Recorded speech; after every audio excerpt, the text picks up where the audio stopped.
مسیح یسوع کے جلالی اور بابرکت نام میں آپ سب کو میری طرف سے سلام۔ ہمارا آج کا زبور 30 شکر گزاری کی دعا۔ اے خداوند، میں تیری تمجید کروں گا کیونکہ تو نے مجھے سرفراز کیا ہے اور میرے دشمنوں کو مجھ پر خوش ہونے نہ دیا۔ اے خداوند میرے خدا، میں نے تجھ سے فریاد کی اور تو نے مجھے شفا بخشی۔ اے خداوند، تو میری جان کو پاتال سے نکال لایا ہے۔ تو نے مجھے زندہ رکھا ہے کہ گور میں نہ جاؤں۔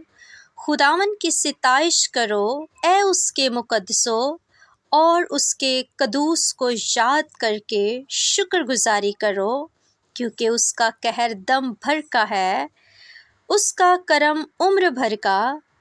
رات کو شاید رونا پڑے، پر صبح کو خوشی کی نوبت آتی ہے۔ میں نے اپنی اقبال مندی کے وقت یہ کہا تھا کہ مجھے کبھی جنبش نہ ہوگی۔ اے خداوند، تو نے اپنے کرم سے میرے پہاڑ کو قائم رکھا تھا۔ جب تو نے اپنا چہرہ چھپایا تو میں گھبرا اٹھا۔ اے خداوند، میں نے تجھ سے فریاد کی، میں نے خداوند سے منت کی۔ جب میں گور میں جاؤں تو میری موت سے کیا فائدہ؟ کیا خاک تیری ستائش کرے گی؟ کیا وہ تیری سچائی کو بیان کرے گی؟